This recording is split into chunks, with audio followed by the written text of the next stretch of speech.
Saúdo aos irmãos com a graça e a paz do Senhor Jesus.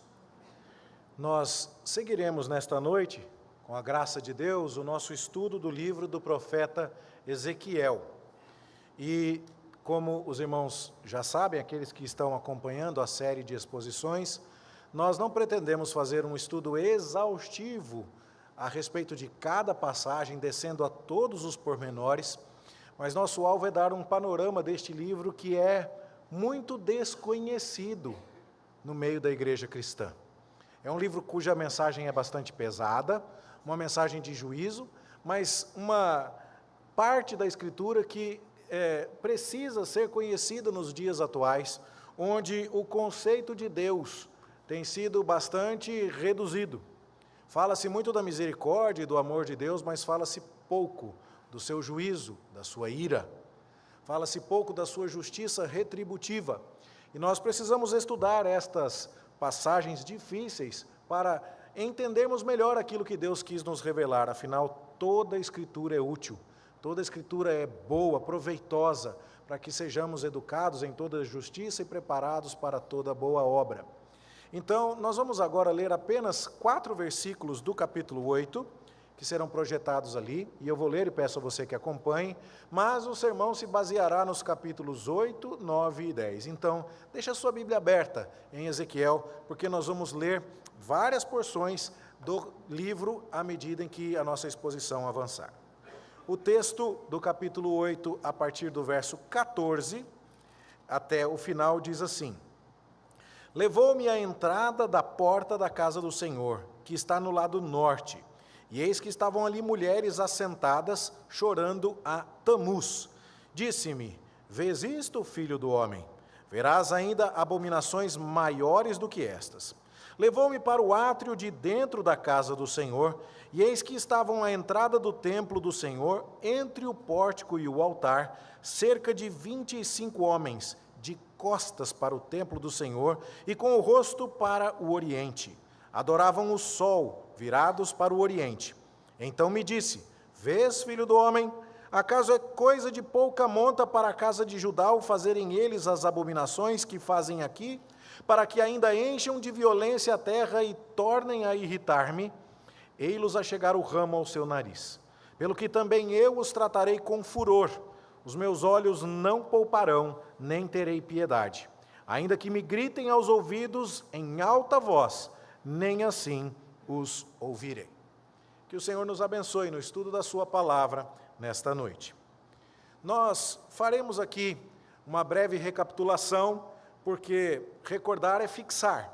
E nós vamos então lembrar do que já foi dito a respeito do livro do profeta Ezequiel, para que você que já ouviu possa lembrar e fixar, e você que nos visita, você que está conosco pela primeira vez, acompanhando a exposição no texto de Ezequiel, possa também se situar e aproveitar o conteúdo destes capítulos, mesmo sem ter ouvido, sem ter acompanhado a exposição dos capítulos anteriores. Nós temos dito a você que o povo de Judá, o reino do sul, aquele onde estava assentado no trono um descendente de Davi, foi governado pelo piedoso rei Josias. Josias assumiu o trono por volta do ano 640 a.C., aos 8 anos de idade. E ele governou por 18 anos até alcançar, portanto, a idade de 26 anos, quando, promovendo uma reforma no templo, encontrou o livro da lei. E Josias então se quebranta diante do Senhor e promove muitas reformas religiosas. Os ídolos de Judá são destruídos, e aquele é conhecido como um tempo de muita piedade. A reforma que Josias empreende é praticamente sem paralelo.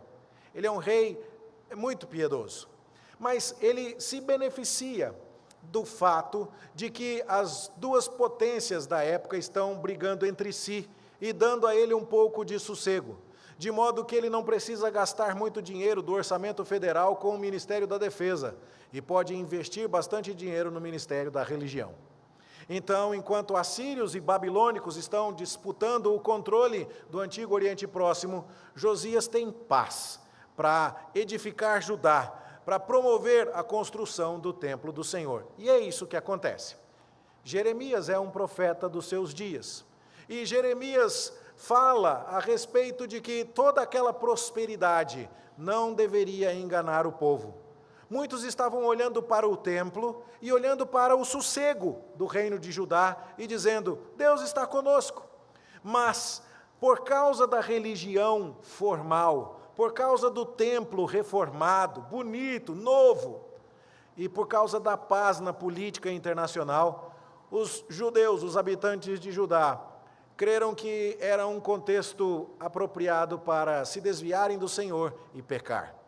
E Jeremias então está dizendo: não se escudem nisso, não acreditem que pelo fato de o templo estar funcionando, vocês estão liberados para pecar livremente. Essa história de templo do Senhor, templo do Senhor, templo do Senhor, não vai livrar vocês da ira de Deus.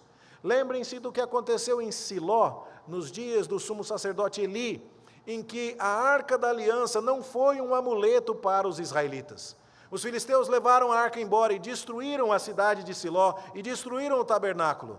Deus não se faz refém. Não é porque o templo está de pé que ele vai poupar Jerusalém de juízo. Porque não era por causa da arca da aliança estar entre os israelitas que ele deixou de permitir que os filisteus fossem instrumento do seu juízo sobre o povo de Israel. E então esse é o cenário. Os babilônicos acabam derrotando os assírios e acabam, então, sendo a nova ameaça para o reino de Judá. Num primeiro momento, os assírios estão ainda organizando uma resistência e se juntam aos egípcios para guerrear contra os babilônicos. E Josias, talvez envaidecido, talvez desconectado de Deus, resolve se intrometer e guerreia com o faraó Neco. E ele morre na batalha de Carquemes, no ano 609 a.C. Josias morre uma morte tola, dando um fim desnecessariamente desagradável a um governo que foi tão positivo, com tantas reformas religiosas. E agora o faraó Neco passa em Jerusalém e diz assim: eu quero um rei aqui em Jerusalém que responda ao Egito. E Neco tira o filho de Josias que havia assumido o trono e coloca outro dos filhos de Josias que ele mesmo escolheu. O que estamos vendo agora? Egípcios escolhendo o rei em Jerusalém. 4 anos mais tarde, em 605 a.C., a batalha em Carquemes se repete, porque a primeira das batalhas não teve um vencedor definido. E agora os babilônicos é que ganham. E Nabucodonosor então passa em Jerusalém e diz assim: quem é o rei aqui? E aí, então trazem para ele o rei Jeoaquim, colocado no trono pelo faraó Neco. E então Nabucodonosor diz assim: você pode ficar, mas você trabalha para mim. E agora você vê que o reino em Jerusalém está sendo mantido pela graça e pelo favor do babilônico Nabucodonosor. Sim, estamos perto do fim. O juízo de Deus caminha a passos largos em direção ao reino de Judá. E o que você enxerga aqui é que agora temos babilônicos tirando e colocando reis no trono de Davi. O Josias morreu em 609 e o seu filho Joacás foi colocado no trono pelo povo, mas Neco não queria Joacás. Então Neco tira Joacás e coloca Jeoaquim. Nabucodonosor passa lá depois e diz: Jeoaquim, você pode ficar, mas eu quero um presente. E ele leva o profeta Daniel, os seus amigos e vários tesouros do templo. Mas o Jeoaquim não quer pagar imposto para Nabucodonosor. E 8 anos mais tarde, em 597, depois de se reorganizar, Nabucodonosor passa em Jerusalém e encontra o filho do Jeoaquim, o Joaquim, governando. E diz: você não fica aí porque o seu pai não me pagou imposto. Você vai escravo comigo para a Babilônia, sua mãe vai comigo para a Babilônia, e mais um tanto de gente vai comigo para a Babilônia. E dessa vez é o profeta Ezequiel que é levado para a Babilônia em 597 a.C. Nabucodonosor vai colocar um outro filho de Josias, um tio do Joaquim, no trono. Seu nome é Zedequias. Mas Zedequias agora não é da linhagem direta. Nabucodonosor quebrou a linhagem davídica.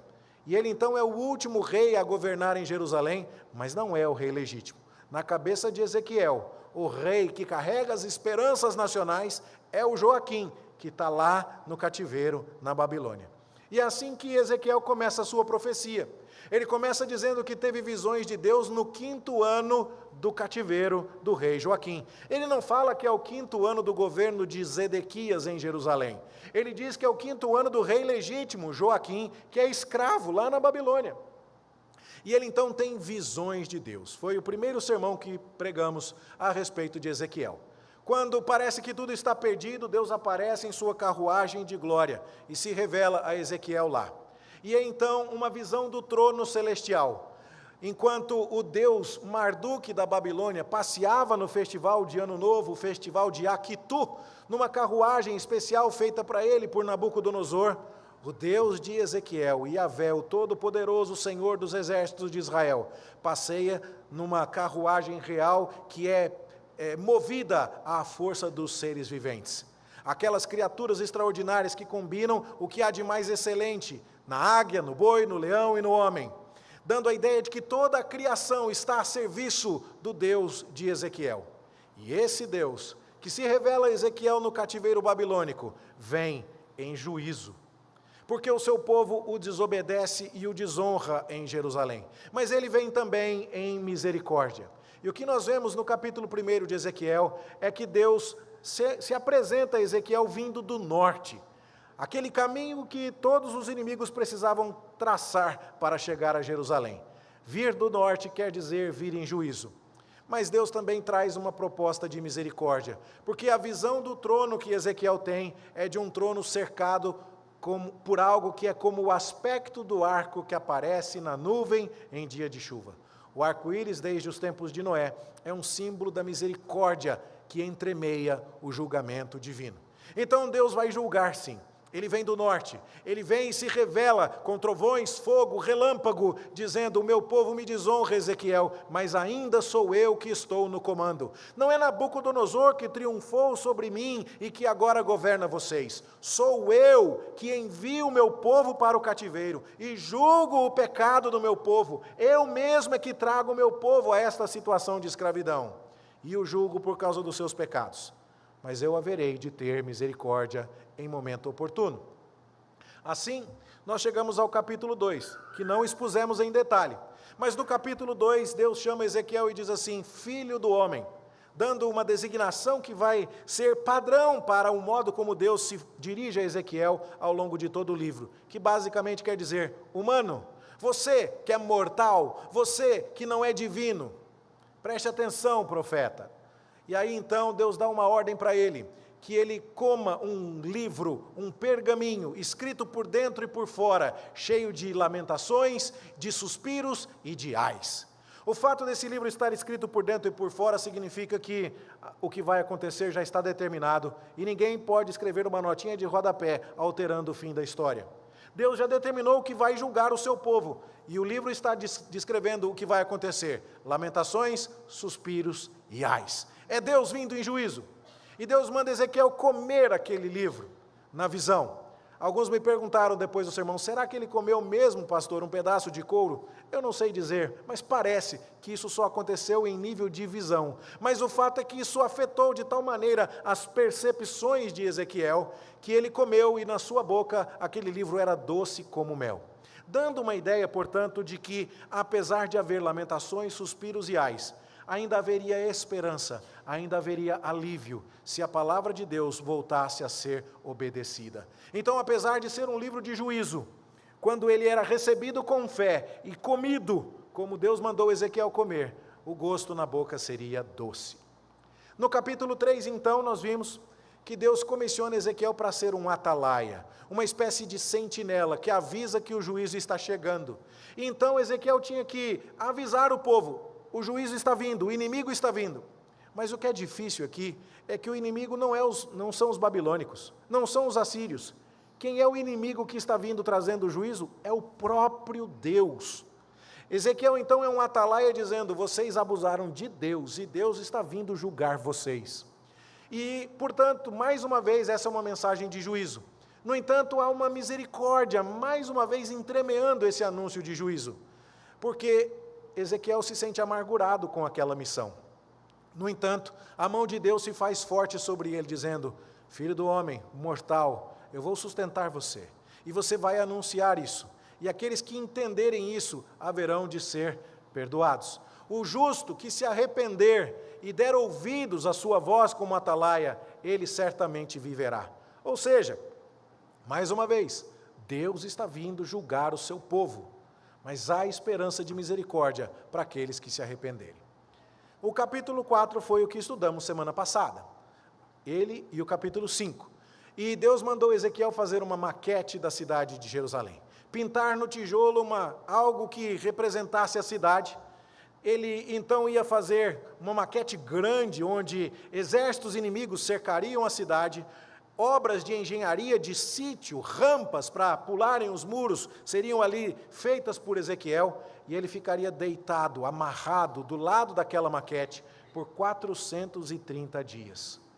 E ali, naquele tempo, ele comeria pão racionado, um pão feito com grãos misturados, de vários tipos de cereais, dando uma ideia que seria aquele tipo de pão que você faz quando os potes estão acabando o suprimento. Então você vai raspar um pouquinho de cada pote de comida e vai fazer pouca comida, pesando o seu pão todos os dias, porque você está debaixo do cerco do inimigo. E Ezequiel, então, naquela maquete, mostra que Deus ia sitiar Jerusalém com os exércitos de Nabucodonosor. Dentro da cidade as pessoas passariam fome, ficariam doentes e seriam consumidas pela peste. E quando tentassem escapar, pulando os muros e tentando furar o cerco inimigo, seriam consumidas pela espada. É uma mensagem de juízo que vai se tornando cada vez mais destacado. Você vai lendo Ezequiel e dizendo, Deus está irado com o seu povo, Deus está irado com o seu povo. O juízo vai ficando cada vez mais evidente e a misericórdia cada vez mais escondida. Na visão do capítulo 4, parece que teremos alguma misericórdia pelo fato de que os tempos que Deus designa remetem à construção do templo por Salomão, mas eles também, quando somados, dão um número que lembra o tempo em que Israel esteve escravizado no Egito. E depois da opressão egípcia, e depois dos 40 anos no deserto, Israel finalmente saiu. É a opinião dos comentaristas, e parece que isso é seguro de afirmar, que aquele tempo que Ezequiel executa esse ato profético diante do povo, mostra que o juízo será severo, mas mostra que ele tem um final previsto. E que apesar do sofrimento ser longo, e ser intenso, e ser justo, ele vai acabar. A ira de Deus será finalmente atendida, e então o povo judeu poderá contar com a misericórdia do Senhor.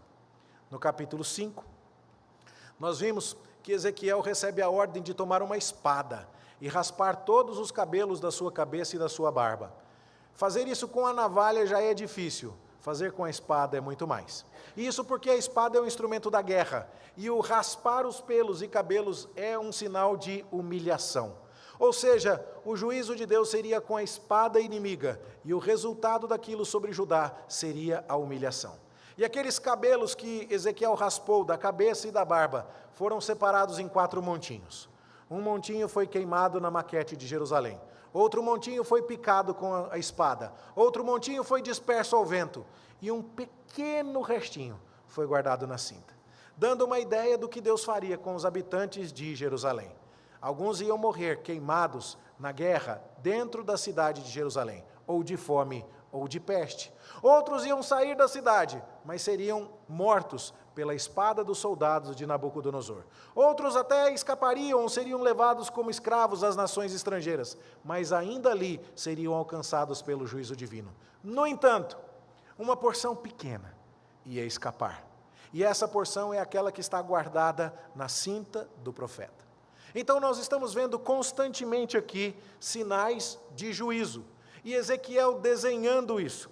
Ele não fala, ele desenha. Ele realiza atos proféticos diante dos olhos das pessoas, que aí então são chamadas a enxergar com toda a potência da proclamação profética o juízo que Deus está trazendo. Então, há juízo sim, mas daquele montinho que vai ser guardado na aba da veste, vai ser poupado um pessoal. Ainda que, mesmo desses, ainda vai ter alguém que vai ser chamuscado ali, alguns remanescentes serão finalmente poupados. Até agora, o livro de Ezequiel só nos faz ouvir e ficar pesarosos. E talvez a gente olhe para todo o livro e diga, por que é que Deus está tão irritado? Que Deus é esse? E parte do que estudamos na semana passada tem a ver com considerar que o Deus da Bíblia não é esse cara legal, parecido com o Papai Noel, que o imaginário popular dos nossos dias tenta descrever. Deus é um Deus santo e justo, e um Deus que tem uma ira santa e completamente justificada contra os pecados do seu povo. E é isso que nós vamos ver no dia de hoje. Eu quero antes apenas passar com você brevemente os olhos sobre o capítulo 6 e o capítulo 7, capítulos que lemos na liturgia desta noite. Deus fala no capítulo 6 que vai acabar com os montes de Israel. E por quê? Porque no alto das montanhas da nação havia altares como estes que você enxerga na foto. Altares feitos de pedra, que rivalizavam com o altar do templo em Jerusalém. Altares onde os sacrifícios que eram oferecidos não eram oferecidos a Deus, mas eram oferecidos a deuses pagãos, a ídolos. E Deus então diz, eu vou acabar com isso tudo. E eu vou julgar as montanhas como uma expressão, uma figura de linguagem para dizer, não vai haver mais condição de vocês praticarem a idolatria nos altares que rivalizam com o altar do templo, esses altares que vocês fizeram em cima das suas montanhas. Esse é o juízo do capítulo 6. No capítulo 7, que nós lemos, há também uma ideia de descrição de juízo sobre Jerusalém.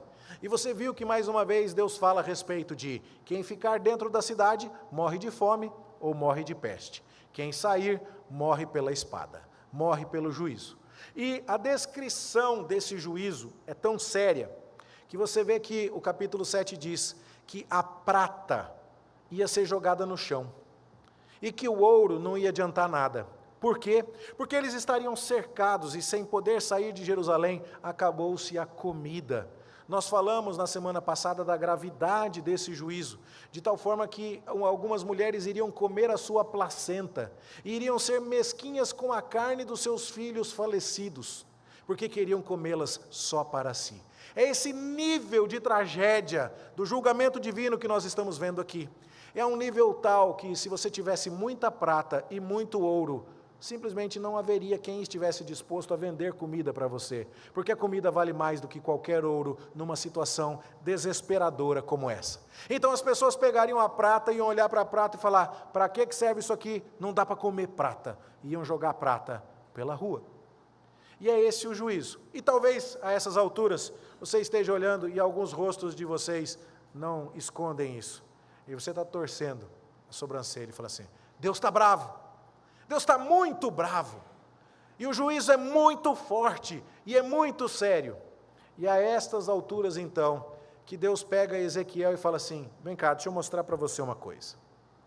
E então a gente lê no capítulo 8, e agora, aconteceu aqui, isso, travou, tinha travado, ok, vou voltar. Deus pega no capítulo 8 e fala assim, Ezequiel, vem cá.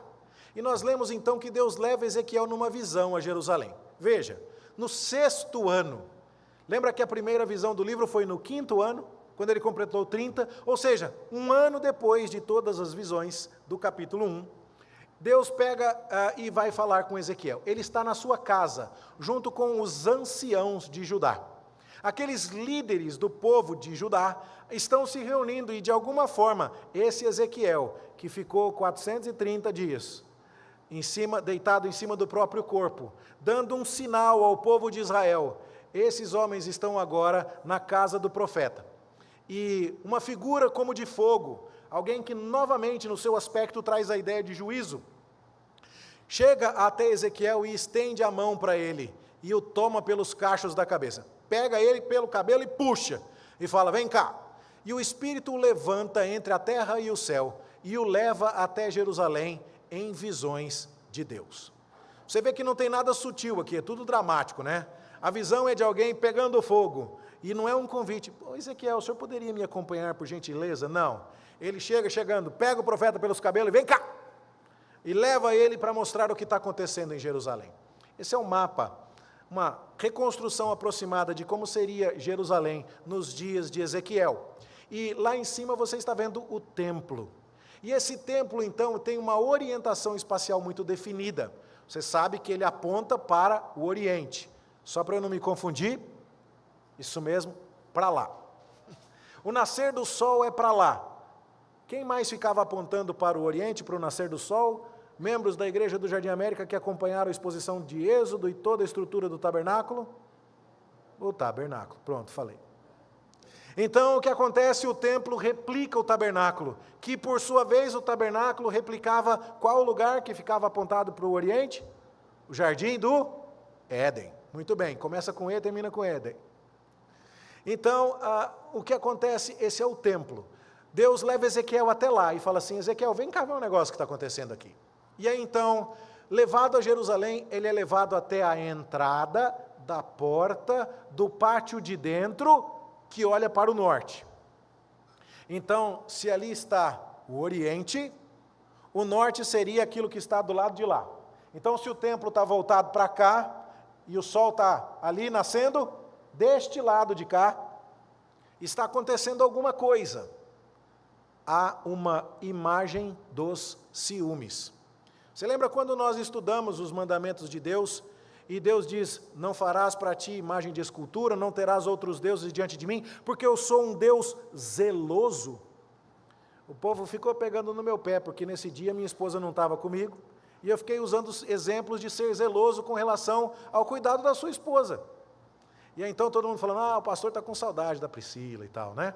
E hoje ela não está de novo, ficou em casa por causa da cirurgia das pernas. E eu vou falar do Deus zeloso outra vez. Olha que coincidência.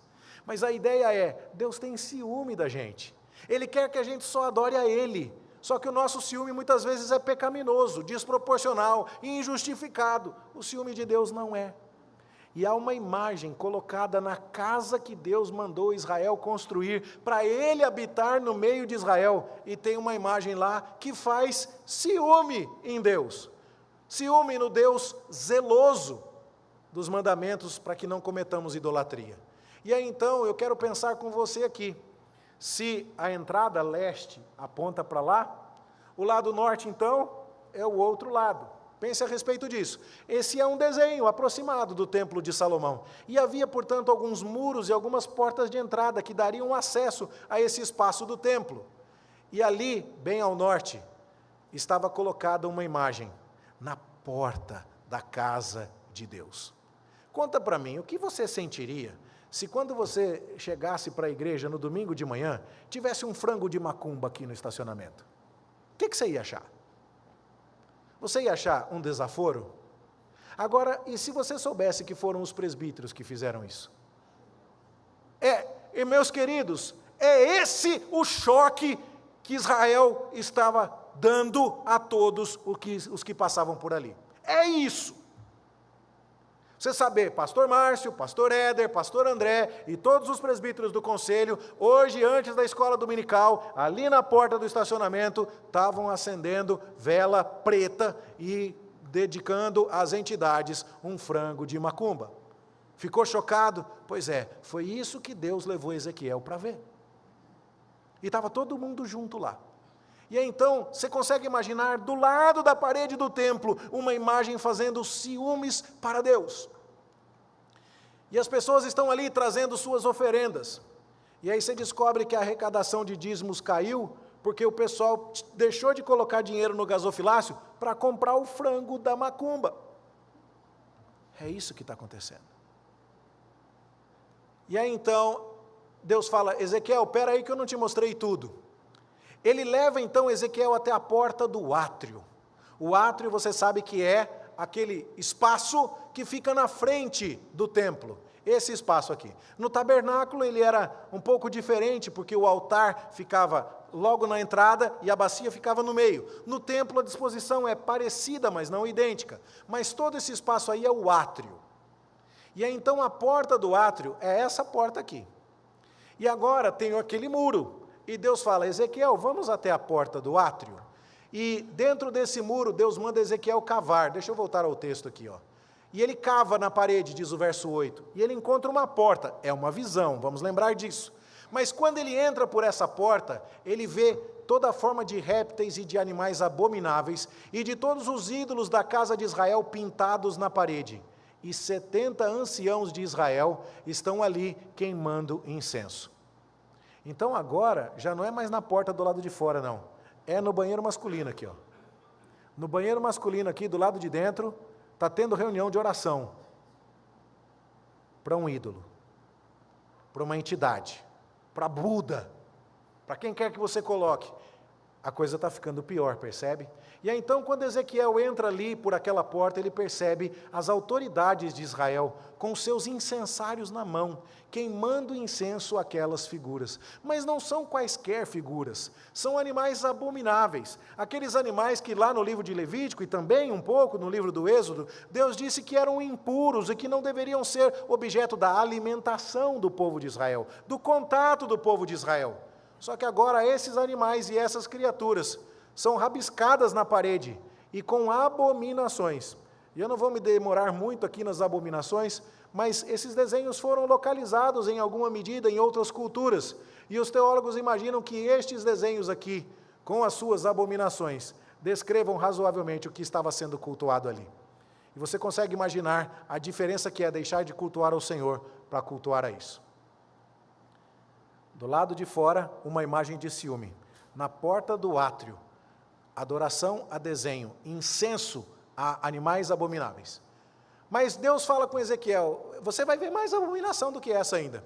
E leva Ezequiel até a porta da casa do Senhor, que está do lado norte. Por quê? Há portas laterais no templo.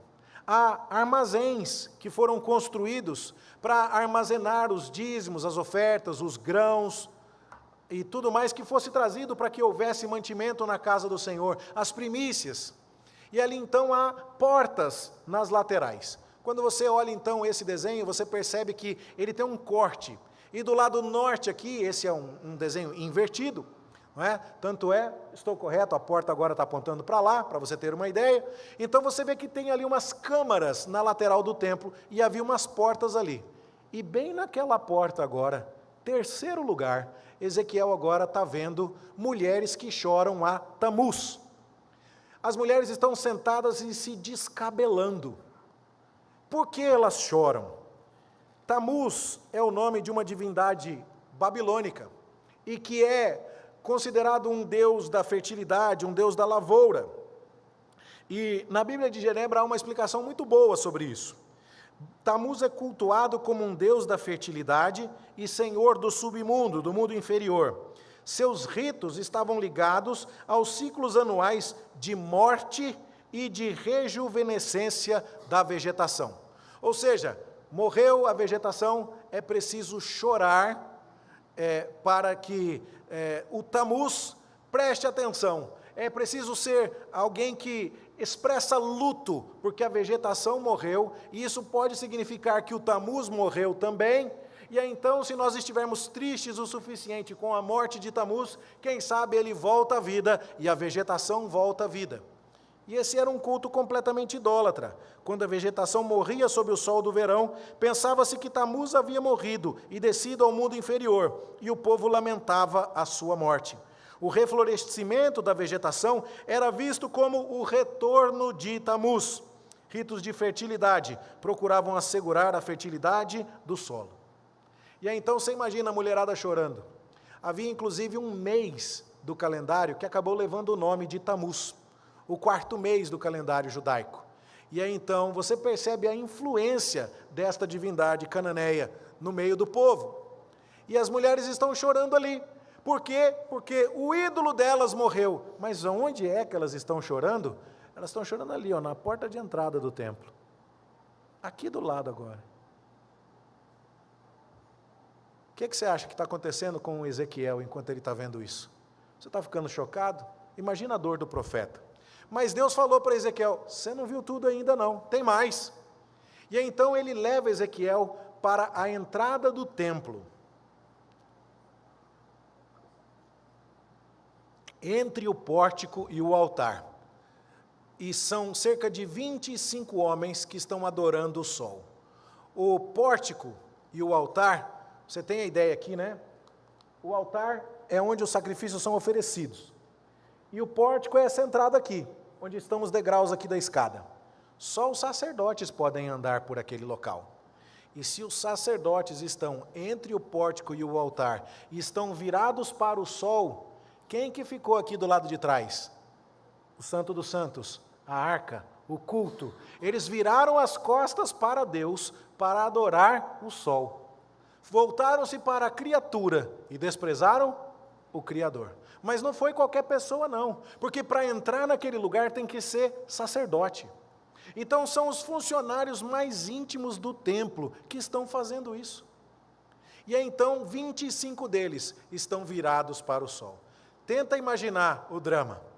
Essa é uma planta do templo. E Deus então fez um tour com Ezequiel. Vamos começar por aqui, Ezequiel. Tem algumas pessoas ali com uma imagem que faz ciúme em Deus. A gente não sabe qual é o ídolo. Mas depois Deus leva Ezequiel até a parede do átrio. E lá 70 anciãos estão queimando incenso a répteis abomináveis. Depois Deus leva Ezequiel até uma porta de entrada do lado norte. Mulheres estão chorando ao deus Tamuz. E depois, entre o átrio, entre o pórtico e o altar, 25 sacerdotes estão voltando as costas para Deus.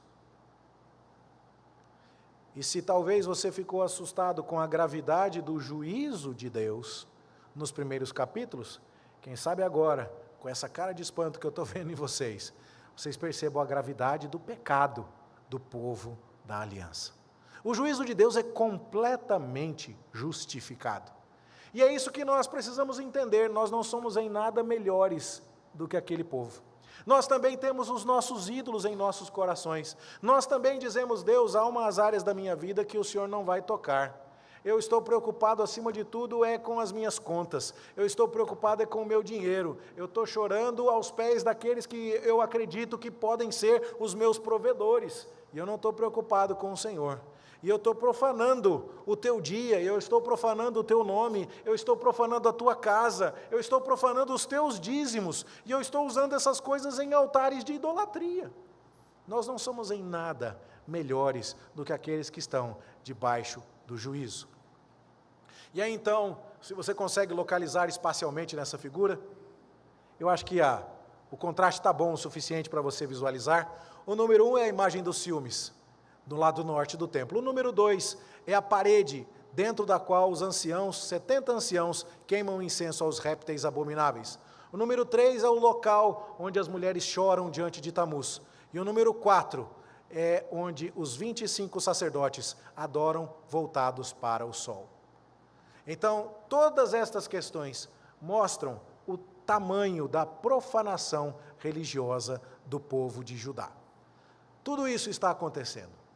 Então, agora, nós percebemos que Deus tem toda a razão em condená-los.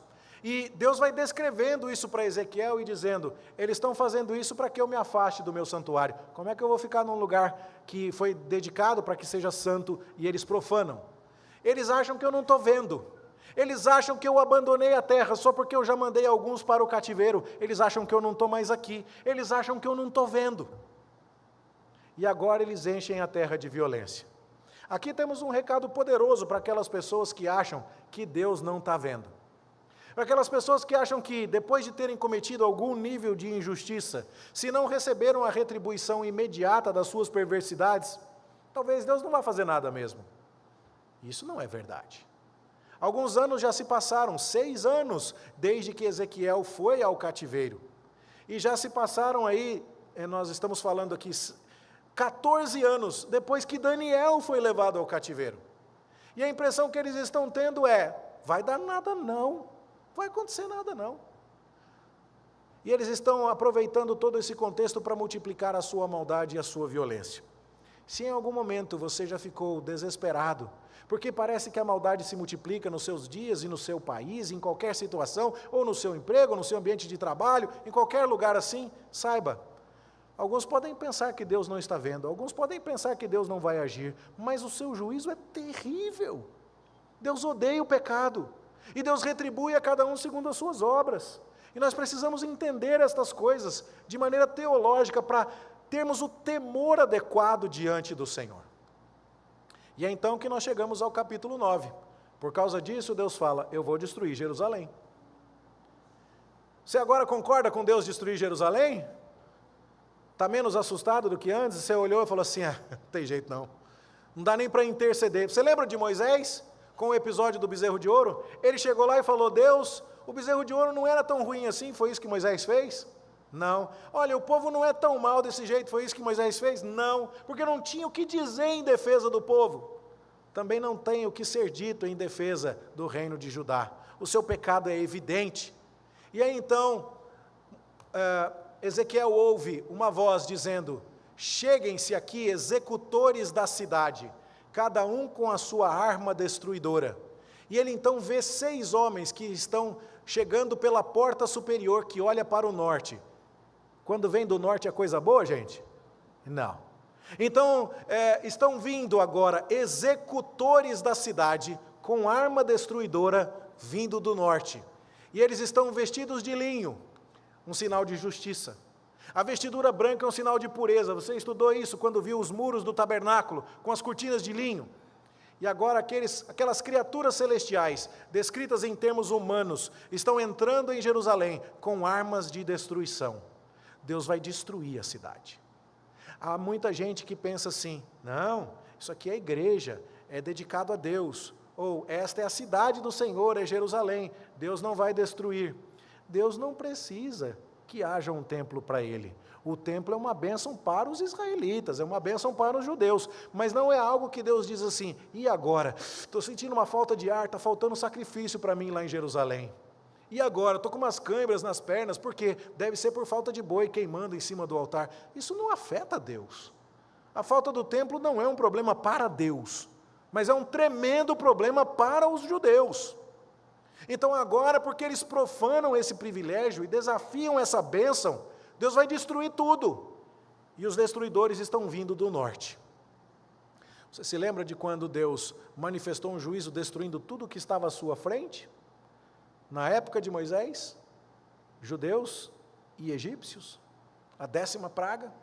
Bom, e o que aconteceu lá na 10ª praga? Havia um vislumbre de misericórdia. Aqueles que confiarem em Deus e seguirem a sua instrução específica da Páscoa e forem marcados com o sangue de um cordeiro, vão escapar desse juízo. E o que é que Deus diz aqui em Ezequiel 9? Ele diz que há um dentre aqueles homens que tem um estojo de escrever. E esse homem que tem o estojo de escrevedor vai passar pelo meio da cidade, pelo meio de Jerusalém, e vai marcar com um sinal na testa os homens que suspiram e gemem por causa daquelas abominações. Tem gente lá no meio da cidade que não está de acordo com aquela palhaçada, com aquela idolatria, com aquele vilipêndio do templo. E Deus vai poupar essas pessoas. E agora então o homem, dentre aqueles 6 que tem um material de escrita, vai passar pela cidade e vai marcar com um sinal na testa. No hebraico o original é marque com um tav, que é uma letra T. E essa letra T, na evolução do alfabeto hebraico, ela começou meio parecida com o nosso T e depois, por uma época, virou um X. E muita gente tem enxergado nisso a base para a marca da cruz na testa. A Igreja Católica Romana, quando aplica o sacramento do batismo, o padre pega um pouco da água e com o polegar faz um sinal da cruz na testa do batizando. A gente entende até a referência, embora isso nunca tenha sido ordenado no Novo Testamento, mas vem daí. A ideia de que marca com um X na testa, com uma letra T, com uma marca, identifica quem é que pertence a Deus e não está de acordo com isso. Porque essas pessoas, no dia do juízo implacável de Deus, elas serão poupadas. Foi assim no Egito, na Páscoa, foi assim na situação de Raabe, que com um cordão vermelho marcou a sua casa e foi poupada, ela e aqueles que estavam dentro da casa, e será assim no dia do juízo final. Basta lermos Apocalipse capítulo 7, que antes da destruição os anjos haverão de marcar aqueles que pertencem ao Cordeiro. Embora enquanto isso tenha muitas outras pessoas que estão marcadas com a marca da besta e nem perceberam. E aí então, meus irmãos, o estojo do escrevedor marca aqueles que vão escapar desse ataque, desse juízo. E aí então a ordem de Deus é, sem que vocês se compadeçam, matem. Mas todo homem que tiver o sinal, não se acheguem a ele. Comecem pelo santuário, que é o lugar de maior profanação do nome de Deus. Isso aqui tem uma ideia muito clara. Deus vai julgar aqueles que desafiam a sua ordem, e principalmente aqueles que fazem isso desafiando o seu nome. Você já ficou indignado por conta de alguma falsa igreja, que toma o nome de Deus em vão, que vende milagres falsos, pastores que ensaiam com atores contratados a cura de paralíticos, libertação de demônios e tantas outras coisas? Saiba, o dia do juízo está chegando, e essas pessoas serão as primeiras a experimentarem o juízo divino. E tudo por quê? Porque eles diziam: o Senhor abandonou a nossa terra, Ele não está vendo nada. Já foram alguns para o cativeiro, Ele não está vendo nada, não adianta mais. Ao invés de se voltarem para Deus, eles estavam se afastando de Deus. O que acontece quando você vê os seus planos indo por água abaixo? Quando alguma coisa dá errado e você, ao invés de se voltar para Deus em arrependimento, em busca de orientação, será que você vai em busca de ídolos que possam te trazer consolo? Em busca de estratégias humanas, em busca de pessoas, em busca de vícios ou de qualquer outra coisa que faça as coisas retomarem um novo sentido? Foi o que Jerusalém estava fazendo, mostrando onde o seu coração de fato repousava. E agora vem o supremo juízo. O supremo juízo é quando Deus agora abandona o templo. Você lembra o que aconteceu no final do capítulo 40 do livro do Êxodo? Deus mandou que tudo fosse feito de uma forma específica. 7 vezes, dos capítulos 25 a 31, há aquela expressão: disse o Senhor a Moisés, disse mais o Senhor a Moisés. E por 7 vezes, Deus, em 7 discursos, deu instruções sobre como o tabernáculo devia ser erguido. Depois, dos capítulos 35 em diante, nós vamos ver como Moisés construiu. E 7 vezes vem escrito: assim como o Senhor havia ordenado a Moisés, assim foi feito. E quando o tabernáculo é concluído, mais uma vez se repete, por 7 vezes, a expressão: tudo segundo o Senhor tinha ordenado a Moisés. E então Moisés abençoou o povo, do jeito que Deus havia abençoado o mundo, após os 7 dias da criação. E a glória de Deus enche o tabernáculo. Deus estava com o homem no jardim do Éden, depois de ter abençoado a sua criação. Deus estava com o povo de Israel no tabernáculo, depois de ter abençoado Moisés, o povo que construiu o tabernáculo, replicando o jardim do Éden. E a glória de Deus no meio do povo era o símbolo máximo da bênção. Só que agora, essa glória vai embora. Agora, esta casa que foi construída para Deus, está abrigando ídolos, e Deus não ficará ali. E o que nós lemos então, no capítulo 10, é que aquela carruagem que Ezequiel viu no capítulo 1, cheia de fogo, de relâmpago, de trovões, ela tem ali os querubins, e Deus fala com um homem vestido de linho e diz a ele: vai por entre as rodas até debaixo dos querubins, e enche as mãos de brasas acesas, e espalha-as sobre a cidade. Aquela carruagem real de Deus tem o fogo do juízo na sua base. Os querubins têm brasas acesas ali, e o homem vestido de linho vai abastecer as suas mãos desta munição, dessas brasas que agora serão lançadas sobre Jerusalém. Isso nos lembra a maneira como Deus destruiu Sodoma e Gomorra, não é mesmo? Chovendo fogo e enxofre que vieram do céu. Mas que triste, agora o fogo e o enxofre, ou as brasas acesas, não estão sendo colocadas sobre Sodoma e Gomorra, não. São sobre a própria cidade do povo de Deus. Isso é um sinal muito claro de que não existe garantia de livramento espiritual por meio de pedigree, por meio de estar no lugar certo, sem a atitude certa, sem o arrependimento certo. Você pode estar na igreja todo domingo, isso não vai te garantir absolutamente nada. E então Jerusalém vai ser julgada. É o oposto daquilo que aconteceu em Isaías 6. Quando Isaías contempla a glória de Deus, ele diz: ai de mim, eu sou pecador. E a brasa toca o seu lábio e o purifica do pecado. Esta brasa, no entanto, não vai purificar ninguém, vai julgar pecadores. Trata-se de uma antítese do dia da expiação.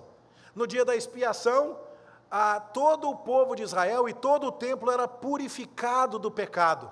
E havia, portanto, um perdão por meio de um sacrifício que era oferecido, uma oferta pelo pecado de Israel. Agora não tem mais perdão o pecado de Israel. Então o templo não será purificado, o templo será destruído. O povo não será perdoado, o povo será julgado, porque Deus foi desafiado em sua justiça, e agora ele responde com santa ira e com julgamento. E como isso vai acontecer? Capítulo 10 vai nos falar a respeito disso. Se levantou a glória do Senhor de sobre o querubim, indo para a entrada da casa. O tempo não me permite, e eu também tenho dito a você que eu não quero fazer um estudo exaustivo aqui, mas se depois você ler com calma, não será difícil de entender. Mas o que Ezequiel está nos descrevendo aqui é que Deus está aos poucos deixando o templo. A sua nuvem de glória repousava sobre a tampa da arca, o propiciatório. E lá no Santo dos Santos, então, ficava Deus. E quando a sua carruagem real estaciona na cidade, Deus sai de cima da arca e sobe e assume o seu lugar naquela carruagem real que Ezequiel viu. E aí nós vamos ver um movimento. Deus se levanta de sobre a arca no capítulo 9, verso 3, e a sua carruagem real se dirige à entrada do templo, no capítulo 10, versículo 4. Deus então sobe a essa carruagem, lá naquela entrada do templo, capítulo 10, verso 18, e a carruagem vai até a saída, até a boquinha lá do templo. A gente vê isso no verso 19. Deus está se preparando para ir embora. E esse é o ápice do julgamento. O maior problema de todos é quando Deus não está mais com você. É quando Deus não acompanha você. A bênção na Bíblia é descrita o Senhor indo conosco. Lembra-se de Moisés fazendo a intercessão? Lembra-se da notícia quando Deus disse a Moisés: leva esse teu povo que você tirou do Egito, mas eu não vou com vocês? O que Moisés disse? Se o Senhor não vai conosco, não nos faça sair deste lugar, porque a pior coisa que podia acontecer é a gente chegar em Canaã e não ter o Senhor. É melhor ficar no deserto com o Senhor do que estar em Canaã sem o Senhor. O lugar mais árido, debaixo da bênção e da companhia de Deus, ainda é um lugar preferível ao maior dos paraísos, onde Deus não esteja. E aí, então, a nuvem de glória de Deus está se preparando para partir. E nós vamos ver que no capítulo 11, que nós vamos estudar posteriormente, mesmo que seja num sobrevoo panorâmico, a nuvem vai embora e vai em direção aos cativos lá na Babilônia. Aqueles que estarão sendo tratados e esmigalhados pelo juízo e pela disciplina de Deus, mas que voltarão arrependidos. E aqui então, nós podemos entender isso olhando mais uma vez para o mapa. Você percebe que o Oriente continua sendo para lá. E aí então, quando você compara onde fica o templo, que é aqui em Israel, e onde ficava Ezequiel na Babilônia, que é ali, o movimento era, portanto, em direção ao Oriente. Ir de Jerusalém para a Babilônia era ir para o Oriente. E curioso, porque Deus normalmente é encontrado indo-se para o Ocidente. A gente já estudou bastante isso falando do tabernáculo. No entanto, agora, por causa da profanação do santuário, Deus está saindo, e Ele está indo lá para a Babilônia. E o que você vai ver no capítulo 11 é exatamente isso. Há um vale que separa o monte do templo do monte das oliveiras.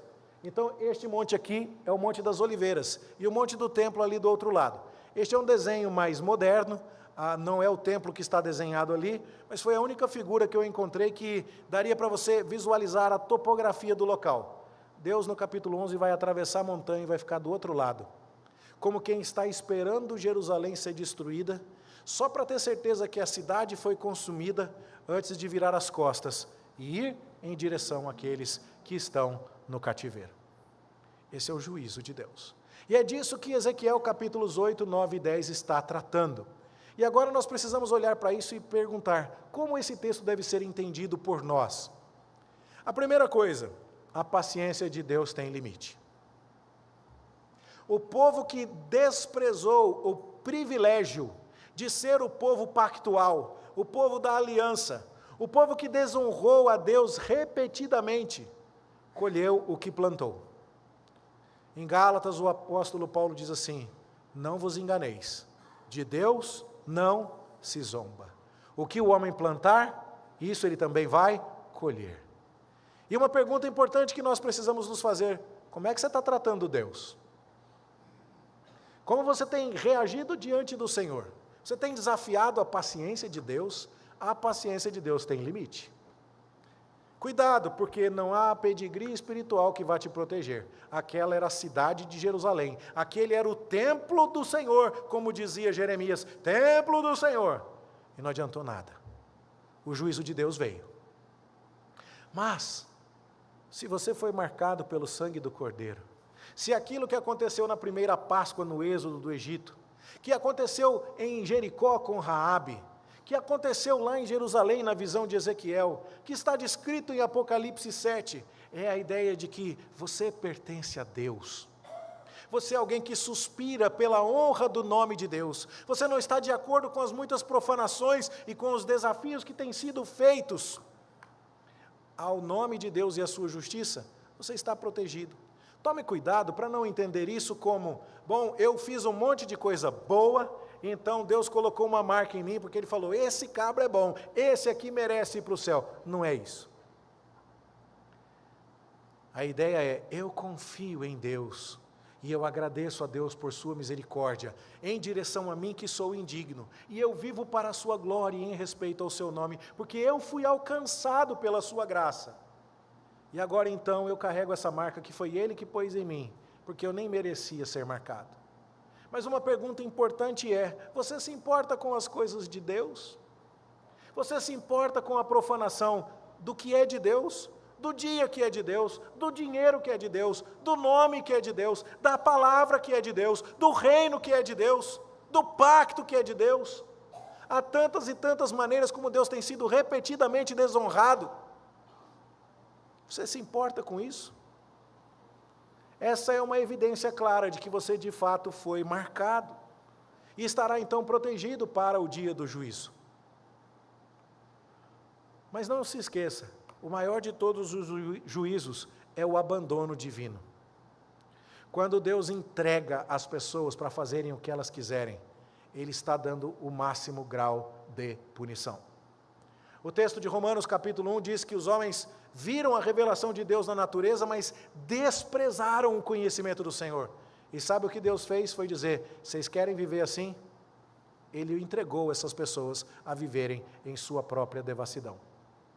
Quando Deus deixa você pecar à vontade, e aparentemente nada de errado está acontecendo, esse é o grau máximo de juízo que você pode estar recebendo. Se você está vivendo a sua vida longe de Deus e está indo tudo muito bem, abra o olho, em nome de Jesus. Porque esse pode estar sendo o maior dos juízos de Deus sobre a sua vida. Deus é santo, é justo, é digno de ser adorado, de ser louvado, de ter o seu nome engrandecido e respeitado. E é nessa atitude de culto e de adoração que nós encontramos a nossa felicidade, a nossa vida eterna e a nossa alegria. Mas se desafiamos estas coisas e achamos que Deus não está vendo, e se estamos confortáveis num cenário do qual Deus não faz parte, nós já estamos debaixo de juízo e nem sequer percebemos. E uma coisa importante, o juízo vai começar na casa de Deus, entre aqueles que estão falando das coisas de Deus. Você sabia que a igreja vai ser a primeira no dia do juízo? E tem uma coisa que é boa, eu estou na igreja, mas eu sou marcado, então eu não tenho nada a temer. Mas se eu estou na igreja e estou brincando e estou levando a vida na flauta, o juízo para cima de mim vai ser o pior.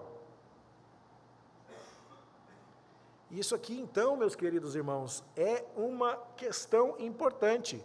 Num mundo onde o convite para que você venha até Deus é feito em moldes muito positivos, porque falar destas coisas horripilantes macula e traumatiza. Não, nós não vamos falar que Deus vai deixar a mulher dentro da cidade comer a carne do seu próprio filho, não, porque isso é muito pesado. Não vamos falar a respeito disso, não. Para que falar que o Ezequiel comeu pão assado em excremento, gente? Amarrado 430 dias, isso é uma conversa muito pesada, as pessoas não vão gostar disso não, vamos falar de coisas mais agradáveis. Jesus te ama e eu também. Veja, é verdade que Jesus ama, mas o amor dele tem que ser adequadamente compreendido em função do pecado com o qual nós desonramos a Deus. O amor de Cristo por nós só será adequadamente entendido depois que percebemos o quão maus nós somos. Nós somos esses idólatras, nós somos esse povo que merece o juízo. E nós deveríamos olhar para Deus assim, um Deus que tem todo o direito, porque Ele é soberano sobre céus e terra, de fazer tudo para punir os pecadores que o desafiam. Então, quando nós falamos arrependa-se dos seus pecados, nós não estamos pedindo só para você ter uma vida um pouco melhor, com um pouco mais de qualidade, com um pouco mais de harmonia no seu casamento, com filhos um pouco mais obedientes, com uma programação mais light e gentil no uso do seu domingo. Não! Nós estamos falando isso para você escapar do dia do juízo. Como bem disse Donald Carson, e eu comentei com vocês na semana passada, nós nos escandalizamos com essas coisas na Bíblia e corremos para o Novo Testamento achando que o Deus do Novo Testamento é mais bonzinho. E a gente não fala do Ezequiel porque parece que o Deus do Antigo Testamento está muito irritado. Mas o ato supremo de julgamento foi a cruz. Foi onde toda a ira de Deus se derramou sobre aquele que era perfeitamente inocente. E aí então, meus queridos irmãos, a maior de todas as expressões da ira divina recaiu sobre o mais santo, puro e inocente de todos os seres humanos, o nosso bendito e eterno e divino Salvador Jesus. E se você se escandaliza com o Deus do Antigo Testamento, mas está mais confortável com as palavras de amor do Novo Testamento, talvez você não tenha entendido os horrores do inferno. Talvez ter a cidade sitiada, talvez comer a carne do seu filho, talvez passar fome grave e morrer com a espada enfiada na sua barriga, te assuste muito. Mas o diabo e o inferno sejam conceitos relativizados para você. Veja, falar de Ezequiel é duro porque parece que o pastor está bravo, parece que o pastor está irritado, que alguém na igreja pisou no sapato dele, então agora ele vai falar de juízo. Não é isso não. Não é isso não. É preciso, meus irmãos, falar de juízo, é preciso falar de pecado, é preciso falar da necessidade de arrependimento, é preciso dizer que Jesus Cristo está voltando, é preciso dizer que aqueles que não honram o seu nome, não são marcados pelo seu sangue, com um sinal, uma expressão do seu arrependimento e fé no único Salvador, estarão irremediavelmente, eternamente perdidos e debaixo de condenação. E isso é para inspirar o devido temor em nós, para que não tratemos os assuntos de Deus de maneira leviana, para que não, façamos pouco caso dos benefícios que Deus nos dá, para que levemos a sério o serviço de Deus, o culto de Deus, o dia de Deus. Aquilo que pertence a Deus deve ser algo que tratamos com zelo, e com amor e com alegria. E então, aprenderemos a temer ao Senhor de maneira adequada. Veja, o juízo está sendo anunciado, e Ezequiel ainda vai gastar mais alguns capítulos falando de juízo. Nós vamos passar mais algumas semanas indo embora do culto com a cabeça cheia, com o coração pesado. Mas esse é o pano de fundo adequado para que o gigante amor misericordioso de Deus brilhe adequadamente diante dos nossos olhos. Só quando entendemos o tamanho do nosso pecado, o tamanho da justiça de Deus a reclamar os seus direitos como soberano sobre todo o universo, é que seremos capazes de expressar uma atitude adequada de gratidão ao Senhor por sua salvação. Então, ainda veremos algum juízo, mas devemos lembrar, esse foi um juízo entremeado de misericórdia. No trono que veio com relâmpagos havia um arco-íris. No livro que tinha suspiros e ais, depois de ingerido, era doce. O atalaia que avisava que o juízo vinha, avisava ao justo e aquele que se arrependia seria poupado. A maquete, 430 dias em que Ezequiel está deitado, é uma maquete que mostra que o juízo terá um fim, como o Êxodo teve um fim, como a peregrinação pelo deserto teve um fim. Os cabelos de Ezequiel rapados e picados, houve uma pequena porção que foi guardada na cinta. E entre aqueles que se armaram de armas destruidoras para destruir a cidade de Jerusalém, havia aqueles que foram marcados na testa, com uma marca colocada por Deus. Esses também foram poupados. A pergunta que precisa ficar para nós é: você está no time da justiça ou está no time da misericórdia? O jeito certo de saber é: você clamou para aquele que é poderoso para te marcar, o Senhor Jesus Cristo, para aquele que recebeu o juízo no seu lugar? Você clamou para aquele que cumpriu toda a vontade de Deus, dizendo: Senhor Jesus, eu sou esse idólatra, eu sou esse que te desafia, eu sou esse que merece essa condenação, eu sou esse indigno, e eu clamo ao Senhor: tem misericórdia de mim. O Senhor é o Cordeiro Pascal, cujo sangue protegeu os israelitas no deserto. O Senhor é aquele que pode me marcar e me poupar da tua ira no dia do juízo. Ajuda-me a entender isso e a honrar-te e a respeitar-te, mesmo em cenários obscuros, mesmo entre dias difíceis, que eu saiba que eu sou teu, que eu te pertenço e que eu haverei de prevalecer contigo no final de todas as coisas. Que essas coisas inspirem o nosso coração, meus irmãos, inspirem o nosso temor, a nossa gratidão ao Senhor. É a nossa oração em nome de Jesus. Amém.